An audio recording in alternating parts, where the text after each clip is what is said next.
Pessoal, boa noite. Então, podem, por favor, pôr a presença no chat e a gente já dá início à nossa aula.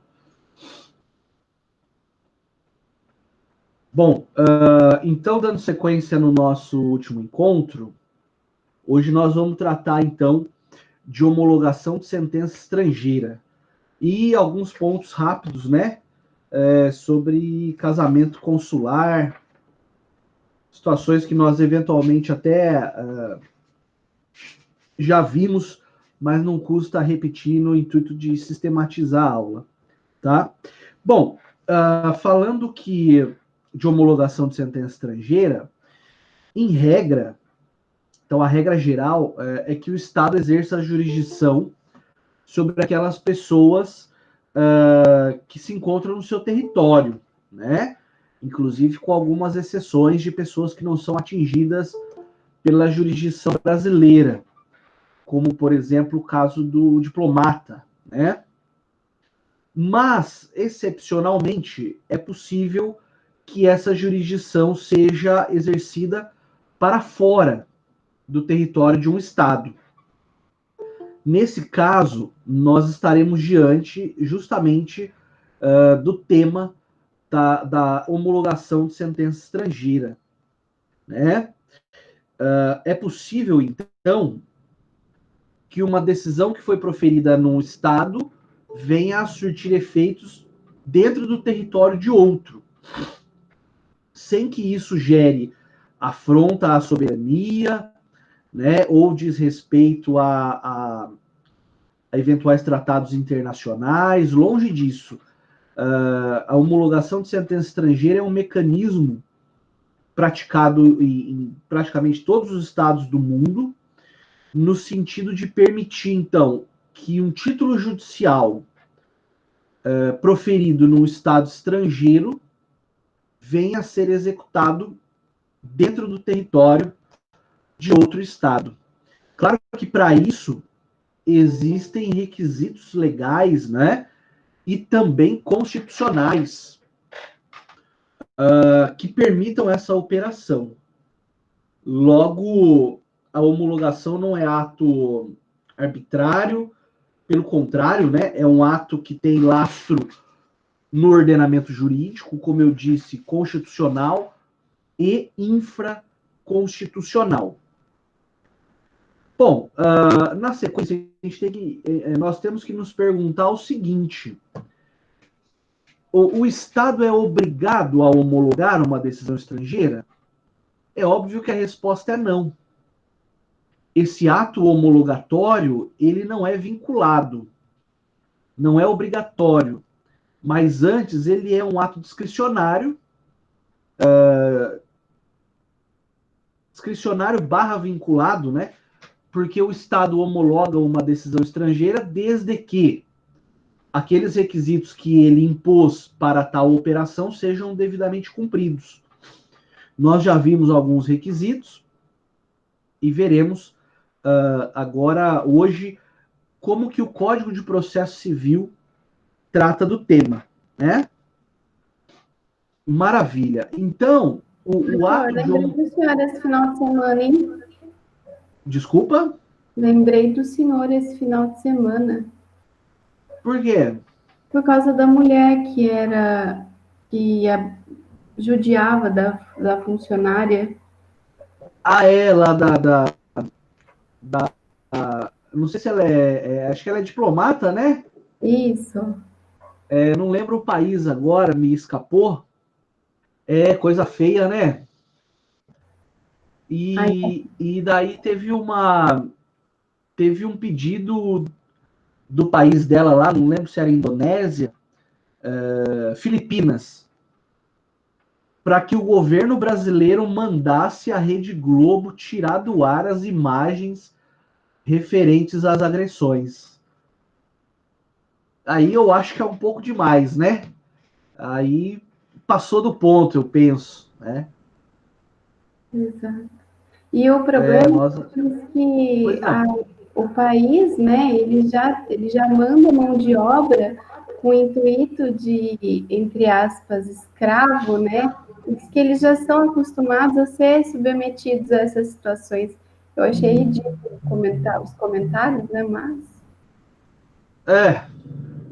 Muito triste essa situação, né? Ninguém deve ser submetido àquele tipo de tratamento, né? Mas legal, fiquei feliz que você lembrou das nossas aulas, né?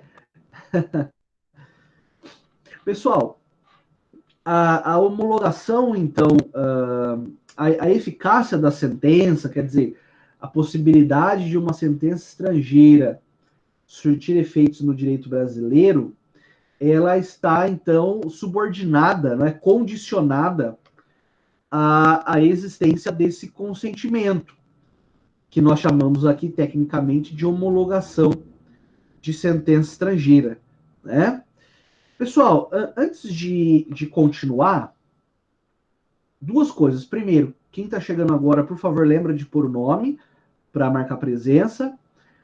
E segundo, no último encontro, eu disse para vocês que a homologação é só para sentenças, né? Excetuado aí as decisões interlocutórias e tutelas antecipadas e eventuais diligências processuais. Então, só para que fique tudo bem esclarecido, é realmente isso. A sentença estrangeira, sentença como nós conhecemos aqui, né? Pronunciamento jurisdicional, que coloca fim à fase de conhecimento ou execução no processo, ela, para surtir efeitos aqui, ela depende de homologação.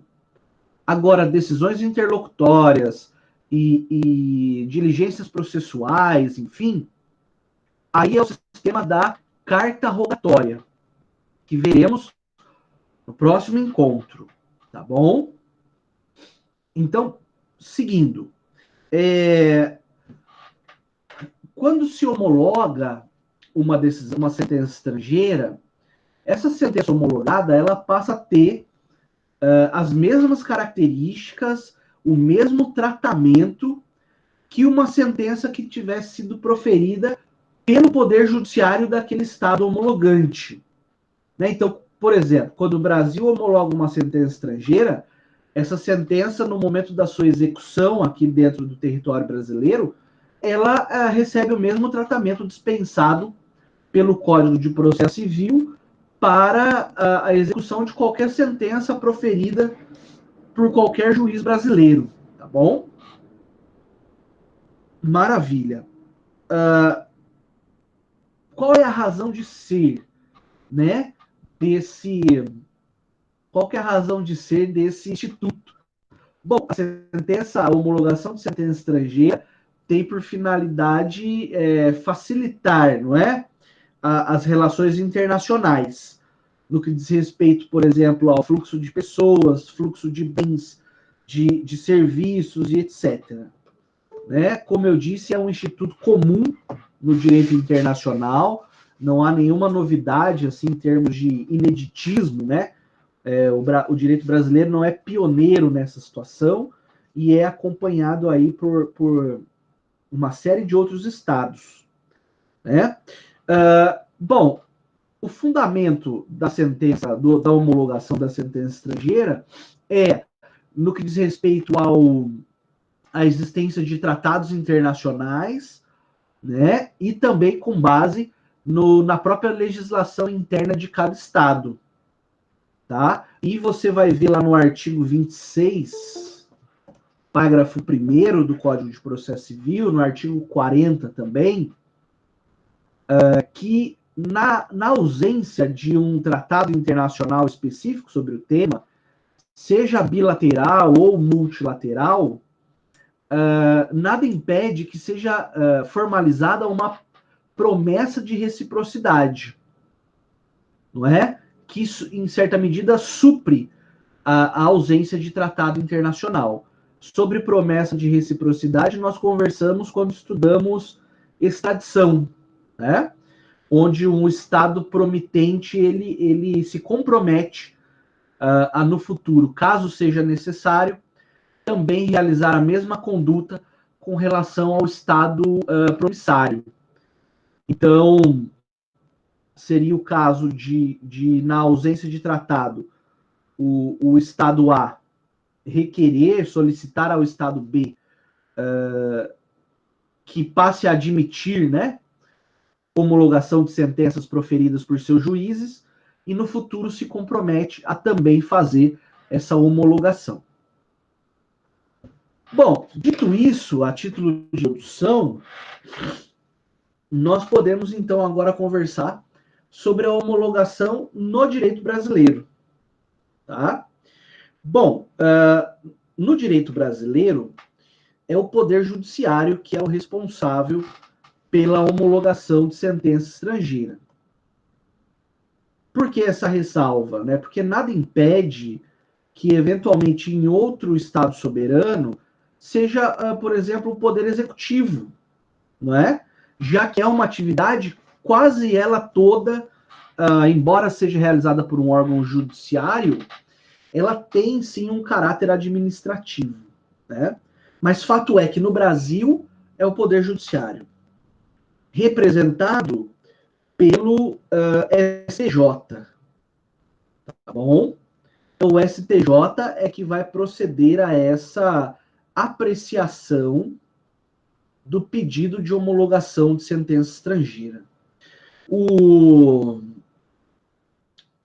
STJ passou a ser o órgão competente, tribunal competente, a partir de 2004, né? Quando houve a reforma do Poder Judiciário por intermédio da Emenda Constitucional 45.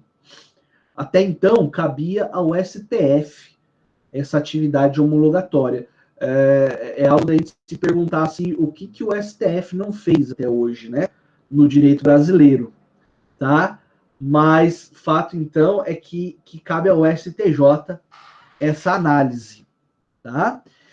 E daí, turma, eu vou chamar a atenção de vocês, espero que estejam com o código de processo aberto aí, se não tiver, peço que o façam, tá?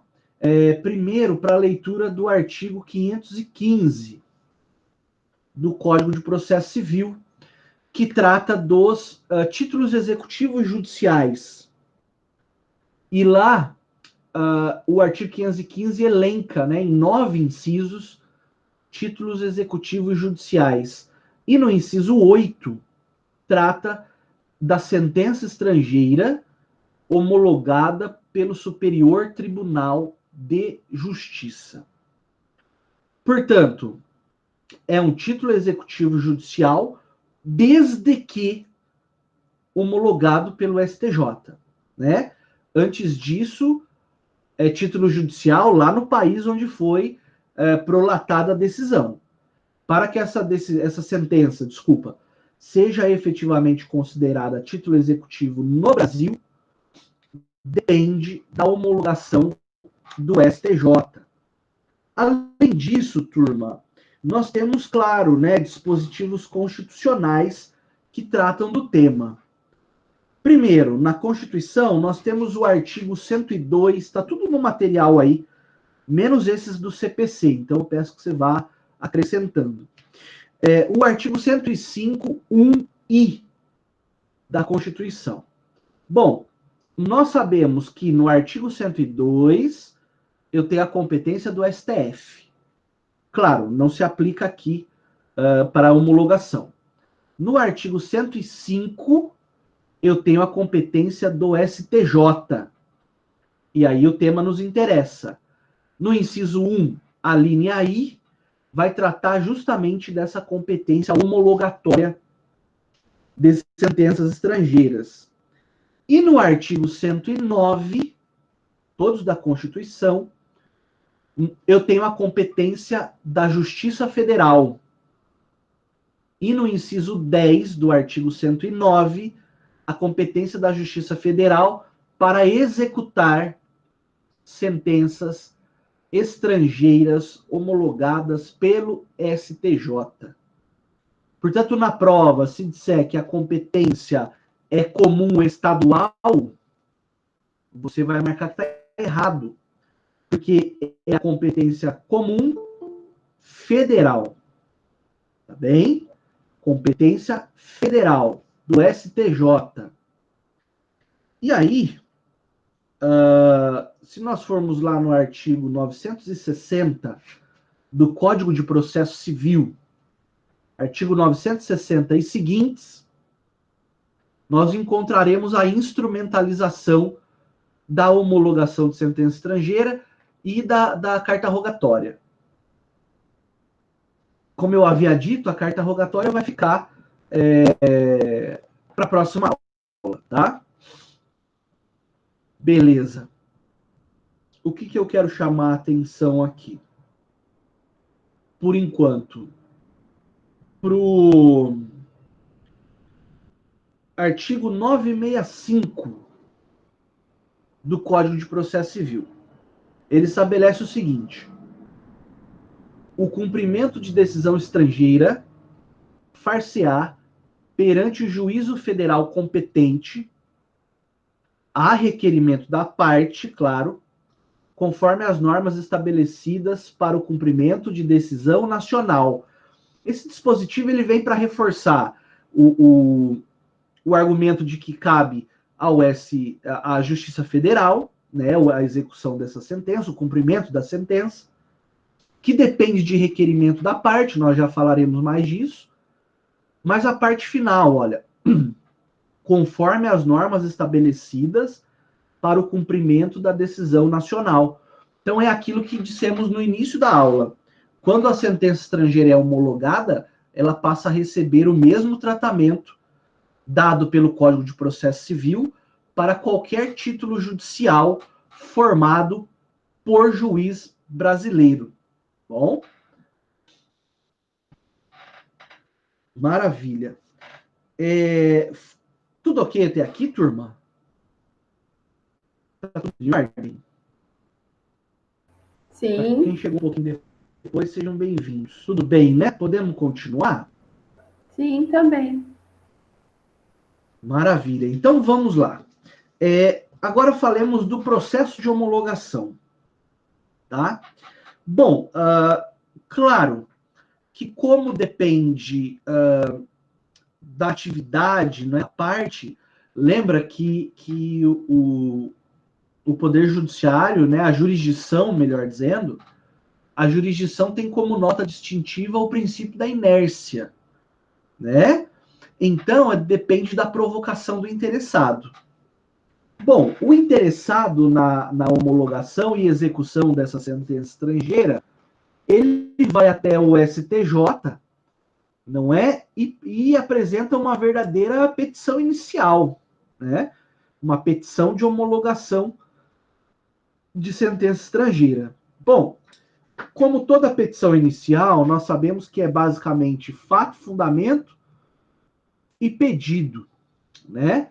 E essa petição inicial, desculpa, essa petição inicial, ela tem os requisitos estabelecidos no próprio Código de Processo Civil, nos seus artigos 312 e 313. Pois bem, aí no material, eu esqueci de atualizar, peço que você o faça agora ou depois, tá 262 e 263, isso aí era no Código de 73, né? Quando eu me formei, ainda a gente estava sob a égide do Código de 73. Mas vocês, 312, estão os requisitos da petição inicial, e no 313 encontra-se a disposição de que a petição inicial deve ser acompanhada dos documentos indispensáveis, não é? A propositura da demanda. Pois bem, qual que é o documento indispensável aqui no caso da homologação de sentença estrangeira? É claro, né? A cópia autenticada e traduzida dessa sentença que eu quero ver homologada. Tá bom? Então, esse documento não pode faltar, porque, do contrário, o STJ nem vai ter o que homologar, né? Vai extinguir o processo sem julgamento de mérito. Claro, dá lá o tempo da emenda, e, enfim, aquela circunstância toda que vocês já sabem.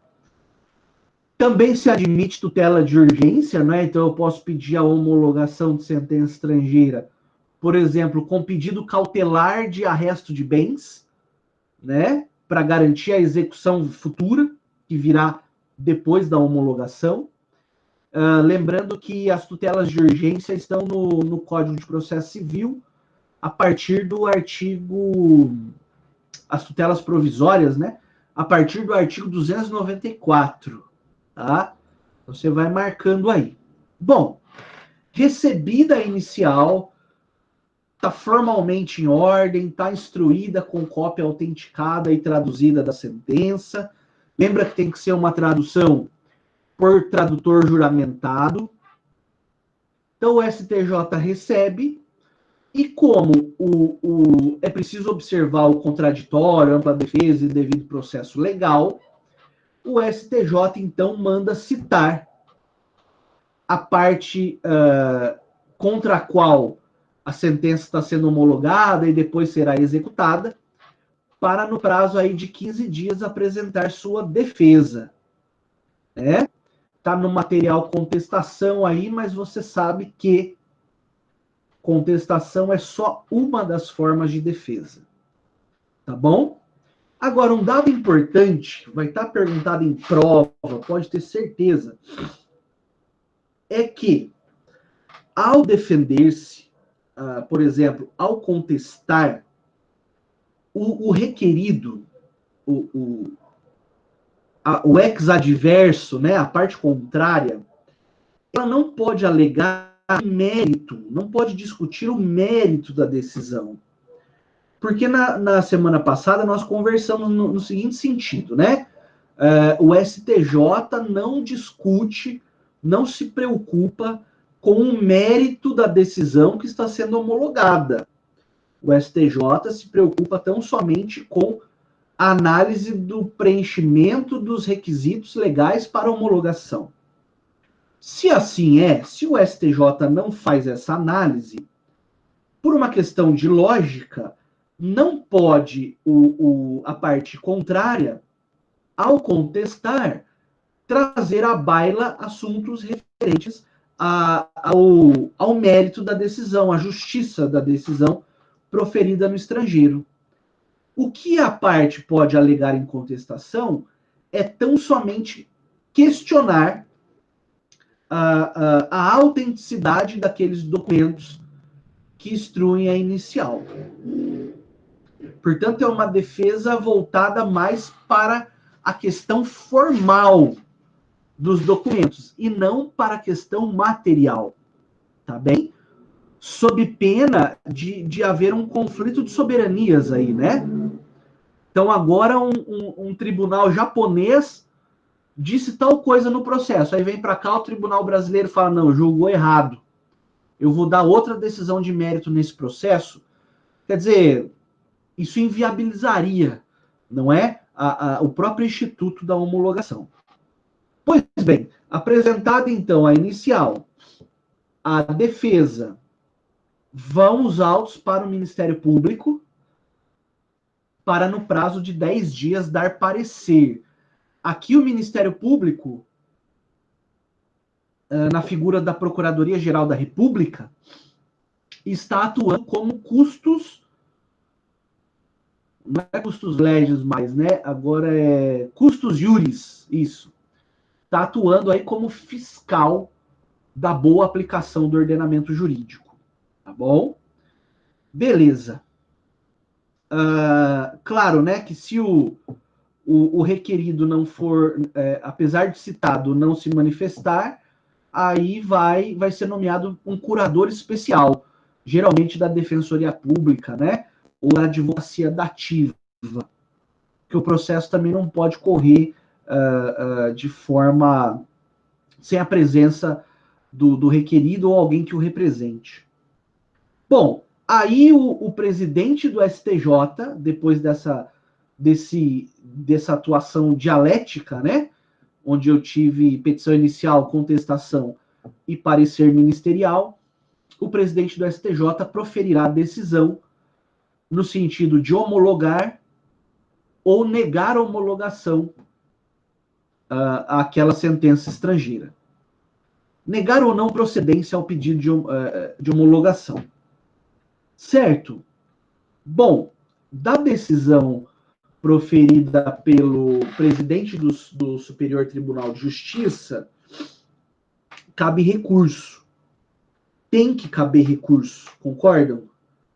Porque o duplo grau de jurisdição, ele é um princípio aí que anima o direito processual, né? Não só brasileiro, como em diversos, para não dizer em todos os países do mundo.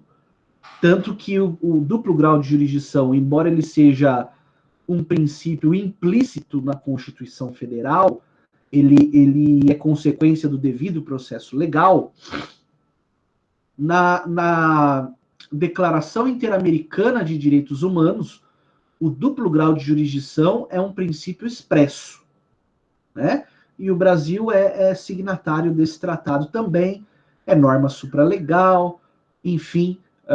Então, óbvio que aqui também haverá a possibilidade de recurso. Bom, como a decisão foi proferida por um órgão monocrático dentro do STJ, o presidente do STJ monocraticamente julga esse pedido de homologação, natural que o recurso, que é o agravo regimental, né, leve a questão para um órgão colegiado do STJ. Porque, então, fazendo incidir o princípio da colegialidade, mais de um ministro, por óbvio, farão aí a análise do recurso, confirmando ou reformando a decisão do presidente. Lembre que o fato de ser o presidente do STJ que decidiu, não há ascendência hierárquica, né, em termos jurisdicionais. Os outros que são ministros do STJ, lembrem, são 33 ministros do STJ, são tão julgadores quanto o presidente, né? Então vai aí para um órgão colegiado e a partir daí decide-se o recurso de agravo regimental. Legal? Eventualmente cabe recurso extraordinário. Lembra, né? Que o recurso extraordinário ele é julgado pelo Supremo, pelo STF, mas um requisito necessário para o recurso extraordinário, além da repercussão geral, né, e tudo mais, é que haja aí envolvido no caso a interpretação de norma constitucional. Então o STF, enquanto guardião da Constituição, até para parafrasear aí o Carl Schmitt, né, o guardião da Constituição, embora ele dissesse que era o Führer, né? Mas o STF, enquanto órgão que dá a última palavra em termos constitucionais, se houver uma interpretação constitucional envolvida no caso, natural que caiba recurso extraordinário.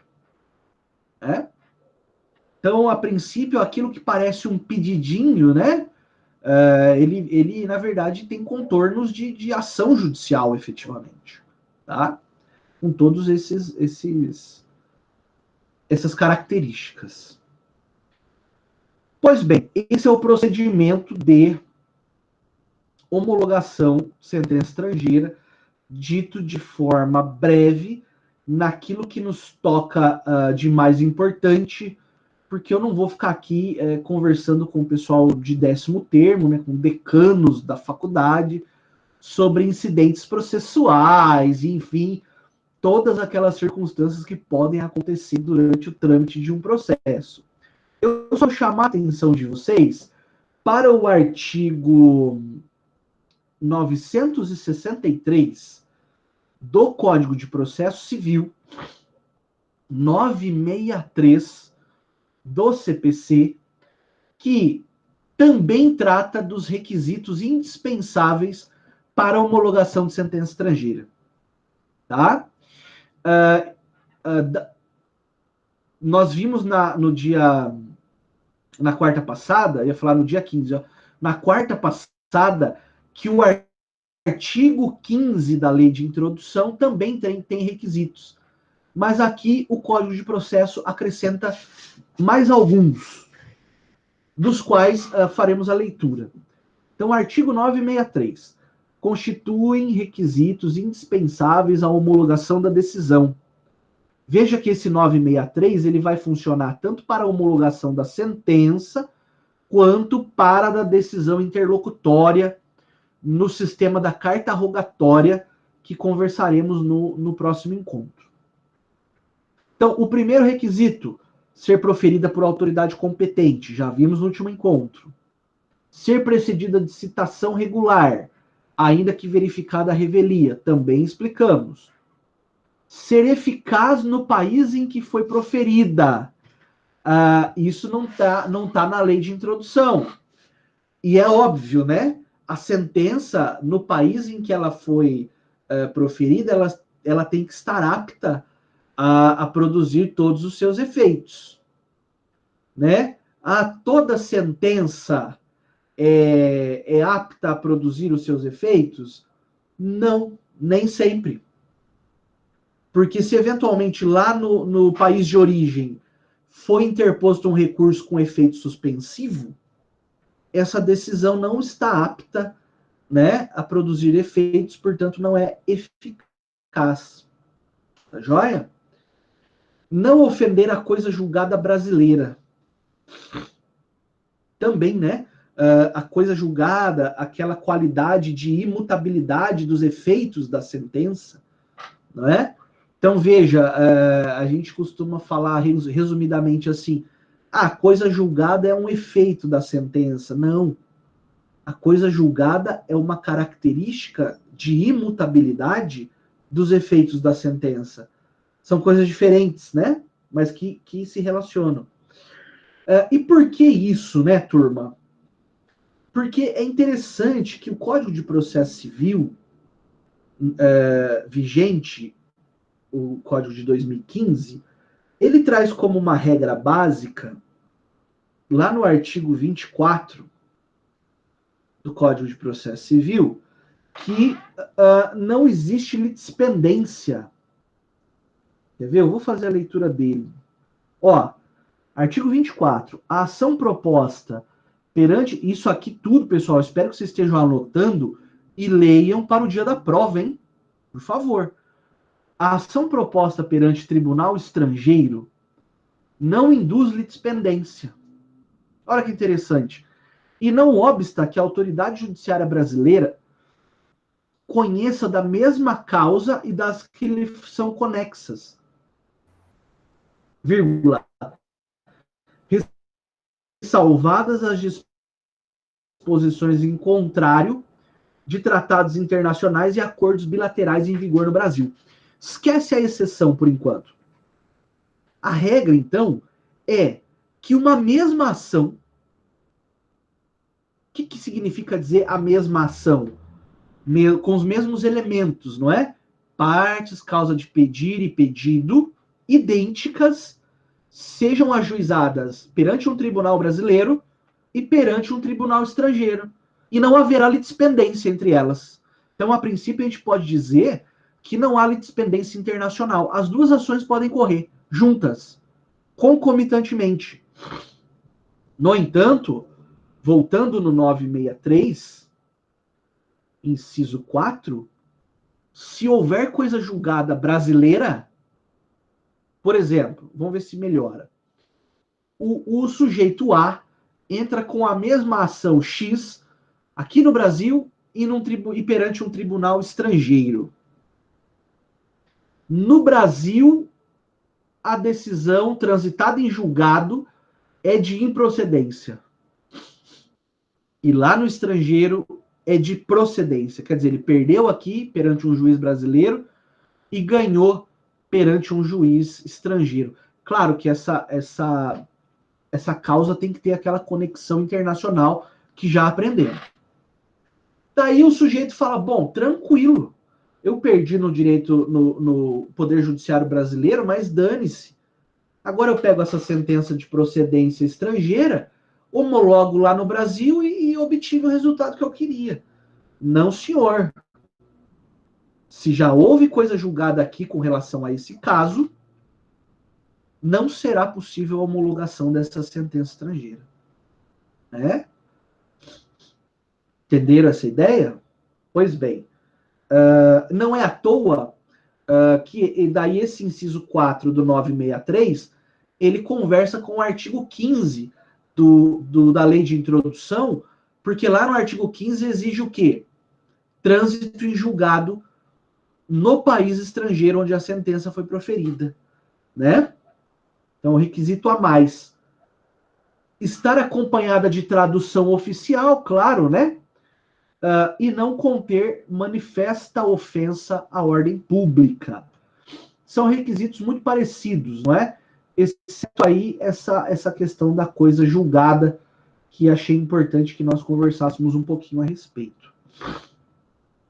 Até aqui tudo bem? Podemos dar sequência? Prometo aí que mais 50 minutos a gente acaba a aula de hoje. Bom, então vamos lá. No silêncio da noite eu toco o barco aqui.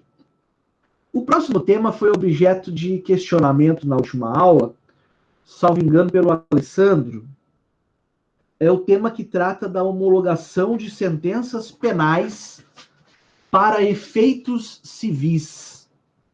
Bom, nós sabemos que uma condenação penal, ela tem os efeitos penais, propriamente ditos, que é basicamente a imposição da pena, seja ela restritiva de direitos, se for convertida, privativa de liberdade, pecuniária, enfim.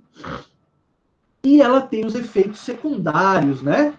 Entre eles, os efeitos civis, que estão previstos lá no artigo 91 do Código Penal e 92 do mesmo diploma. Exemplo clássico de efeito civil: tornar certa a obrigação de indenizar.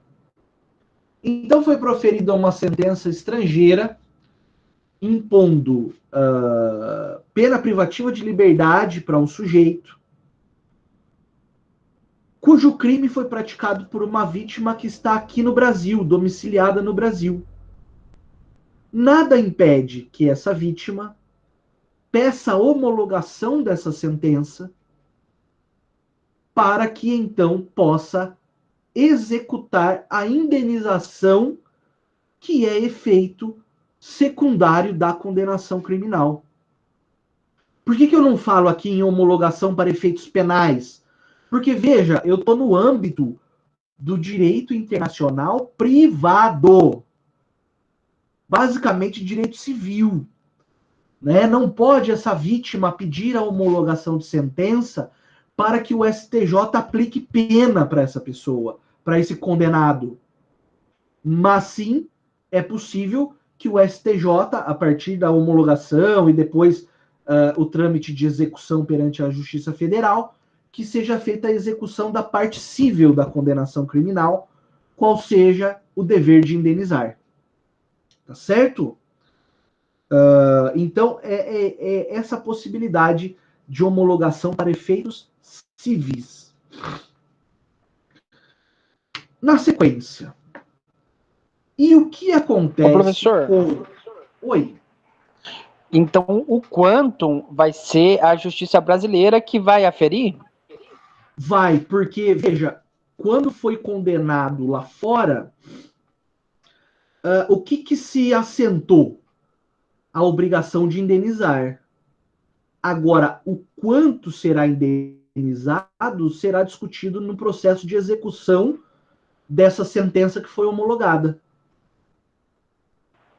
E aí, Alessandro, o desenvolvimento dessa execução se dá nos mesmos moldes do processo civil vigente, como se fosse uma decisão proferida aqui dentro. Entendi. Né? Show de bola. Legal. Mais alguém gostaria? Fica à vontade.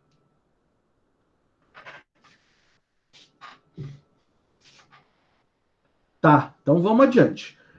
Sentença proferida por Tribunal Internacional. Tá aí o próximo tópico.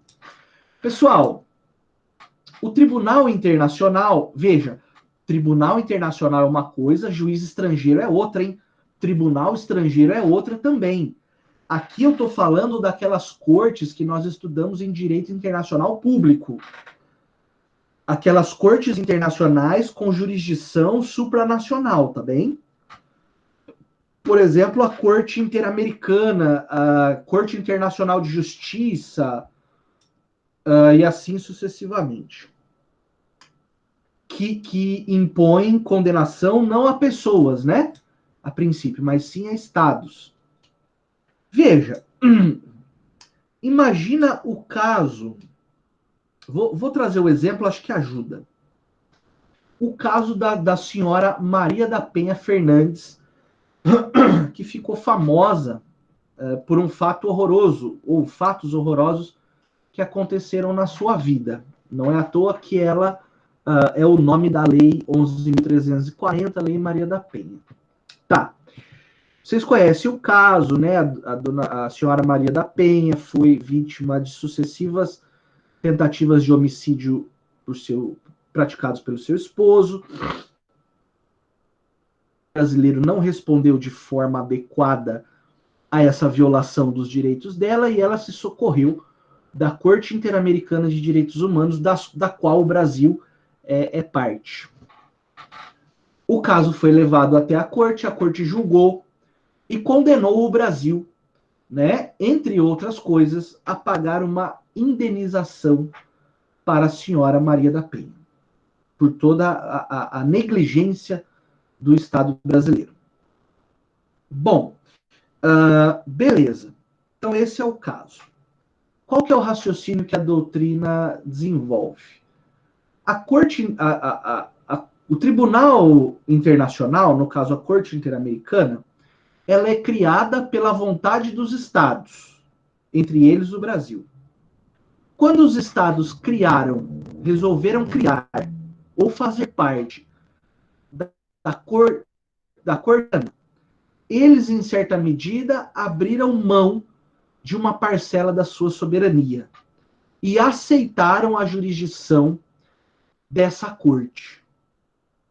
Logo, como resultado lógico, uma decisão condenatória, por exemplo, como no caso da Maria da Penha, proferida pela Corte Interamericana de Direitos Humanos, não precisa ser homologada pelo STJ, no nosso caso brasileiro, porque ela já é proferida com força executiva, né? Justamente porque a corte dobra, em certa medida, a soberania do Estado, né? Então, não, primeiro que por esses fatos, né? Por questão de soberania mitigada. E, por outro lado, por uma falta de lógica, né? Imagina o Estado brasileiro é condenado perante a corte e vem a sentença para o Brasil homologar. Daí o Poder Judiciário brasileiro fala, nós não vamos homologar porque inventa lá, sei lá, afronta a ordem pública brasileira ou algo nesse sentido. Né? Então não é o caso, tá? Resumindo a ópera, decisões de cortes internacionais, das quais o Brasil é parte, dispensam o procedimento de homologação. Elas já têm força executiva dentro do território brasileiro desde o seu trânsito em julgado. Tá? E daí eu pus uma perguntinha final para encerrar esse tópico, né? E se o Estado-membro não cumprir a sentença, tá? Sentença aí, é sentença, tá? Arruma lá depois. Se o Estado-membro não cumprir a sentença condenatória fixada pela Corte Interamericana de Direitos Humanos. Bom, aí é possível, turma, no âmbito da Organização dos Estados Americanos, a qual a Corte é vinculada, aplicar sanções ao Estado que não quer cumprir, né? Lembra, advertência, censura, restringir direitos do Estado perante a organização e a sanção mais drástica que seria a expulsão, né? Quando o Estado reiteradamente deixa de cumprir decisões proferidas pela Corte. Tá? Bom, dando sequência, eu prometo que eu vou usar mais 15 minutos do tempo de vocês. Nós falamos aí do casamento no direito internacional privado, assunto que já foi objeto de abordagem, mas eu vou repetir no intuito de sistematizar e também levando em consideração que é bastante cobrado esse tema. Bom, ele está no artigo 7º, parágrafo 1º da Lei de Introdução às Normas do Direito Brasileiro. Ora, a regra é que um casamento celebrado no território de um país seja submetido ao direito vigente naquele país onde foi celebrado, né? Agora, é possível em determinadas situações que o casamento se realize num território estrangeiro, mas não se submeta às normas desse estado estrangeiro onde aconteceu o casamento, né? Veja, por exemplo, brasileiros residentes no exterior, eles podem, o casal de brasileiros, casar-se perante uma autoridade celebrante estrangeira do país onde residem, mas também podem procurar a autoridade consular brasileira e celebrar o casamento perante a autoridade celebrante do Brasil, né? Agora, o que vai reger o casamento, no final das contas, nós já vimos isso, é a lei do local do primeiro domicílio conjugal, né? Então, veja, esse casamento celebrado no exterior, ele pode vir, em determinadas circunstâncias, né, se exige que ele seja registrado no Brasil, tá? Então, ó, casal que está residente no Brasil, melhor, residente no estrangeiro, e lá celebrou-se o casamento. Então, casal de brasileiros que reside no estrangeiro e lá celebrou o casamento. A princípio, não se exige que esse casamento seja registrado aqui no Brasil também, até porque a residência deles nem é aqui, né? No entanto, esse casamento celebrado no estrangeiro, do qual também se extrai uma certidão, né, bonitinho, esse casamento já tem o condão de, por exemplo, caracterizar uma eventual bigamia, caso um desses cônjuges venha a casar-se novamente. Poxa, professor, mas nem foi registrado no Brasil esse casamento. Não há problema algum. O fato dele ter sido celebrado por uma autoridade competente estrangeira já lhe confere força perante o direito brasileiro também, né? Pode, inclusive, então, aí,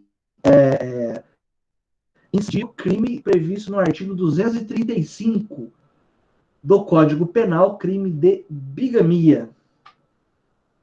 Agora, esses nubentes estavam no Brasil, estavam no estrangeiro, desculpa, celebraram seu casamento lá, bonitinho, perante uma autoridade consular, uma autoridade celebrante estrangeira, e voltam a residir no Brasil, voltam a ter domicílio no Brasil.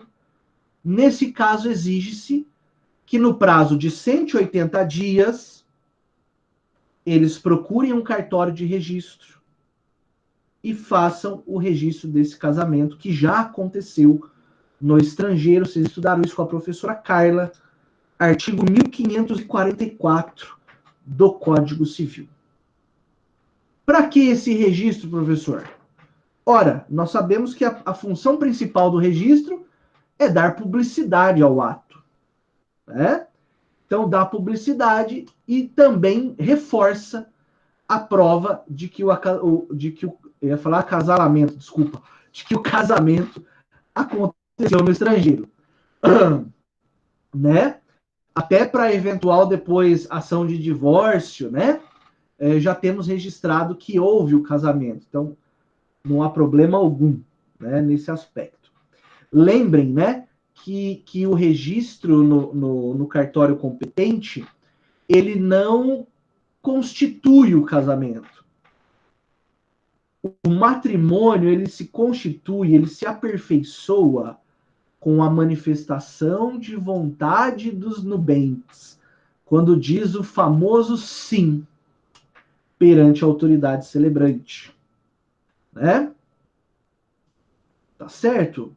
Então, só para lembrar que o casamento existe independentemente do registro, mas o registro é importante para fins de publicidade ao ato, né? Aí trata lá da constância e fim do casamento.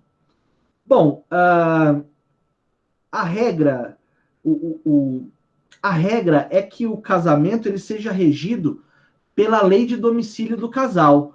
Então, com relação a regime de bens, exercício de poder familiar, utilização de nome e outros deveres e direitos recíprocos entre os cônjuges, eles são, então, regidos pela lei do domicílio do casal, tá?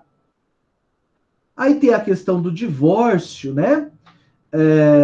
Que segundo a doutrina, apesar de uma certa divergência, né? As causas do divórcio e o seu reconhecimento são regidos pela lei do lugar onde for proposta a ação. Então, se a ação de divórcio for proposta no Brasil, aplique-se o Código Civil Brasileiro. Se a ação de divórcio for proposta em estado estrangeiro, aplica-se a lei de regência do estado estrangeiro. Tá? E daí, ao final, se o divórcio aconteceu perante uma autoridade judiciária brasileira, para que essa sentença de divórcio, sentença extintiva do vínculo matrimonial, né, venha a surtir efeitos no Brasil, é preciso que haja homologação dessa sentença de divórcio. Então, nós vamos precisar acionar o STJ para que o nosso cliente, nossa cliente, seja considerado divorciado também perante o direito brasileiro. Porque imagina, a pessoa divorciou lá no estrangeiro, tudo bem, volta para o Brasil e começa aí, tem a intenção de com um novo namorado, nova namorada, enfim, com um novo relacionamento, constituir novo vínculo matrimonial. Na ausência dessa homologação, a pessoa é considerada casada ainda, né? Daria problema. Então, é preciso homologar o divórcio proferido lá no estrangeiro, ele vem para o Brasil, a pessoa passa a ter o estado civil de casada para divorciado, e a partir de então pode contrair novas núpcias. Tá? A tutela e a curatela rege-se pela lei do local do domicílio do tutor ou do curador, isso a gente também já havia visto. Nós estamos tratando aqui de incapazes, né? E ao final, no que diz respeito à adoção, eu vou remetê-los à leitura do artigo 51 e seguintes do Estatuto da Criança e do Adolescente, que inaugurou aí um novo regramento, não é? Para a questão da adoção internacional. Tá joia? Mas, basicamente, a capacidade do adotante e do adotado, ela rege-se pela lei em que são domiciliados. Como eu estou falando de adoção internacional, eu parto do pressuposto que o adotante tem domicílio num estado e o adotado, ou adotando, em outro estado soberano. Né? Aqui o Código Civil também trata, enfim, da adoção, mas o grosso do regramento está no Estatuto da Criança e do Adolescente. Pessoal, até aqui, tudo em ordem?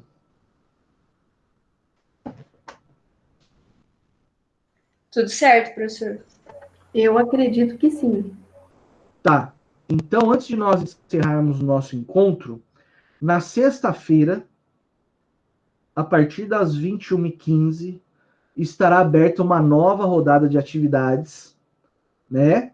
Para que nós possamos ir aí trabalhando a parte de exercícios referente ao nosso conteúdo, tá? como eu havia dito no último encontro, salvo engano, eu vou conseguir aplicar 4 atividades, e eu até vou pedir desculpa para o Alessandro aí, para a turma, porque me foi perguntado aquele dia se valia 1 ponto, e eu disse que era 1 ponto. Na verdade, eu havia explicado que é assim, ó, vai valer 2 pontos, mas não é cada atividade, óbvio, é o conjunto das atividades. Então, são 4 tarefas que vão ser disponibilizadas. Se você tem as 4 tarefas, você tem 2 pontos. Se você tem 3 tarefas, você não tem ponto nenhum. Tá? Portanto, eu convido vocês todos, vocês todas, a fazerem todas as atividades para que você possa pôr no bolso 2 pontos aí para a composição da nota. Tá bom? No mais, se não houver dúvidas, eu agradeço a presença de vocês, tá? Obrigado aí pela atenção.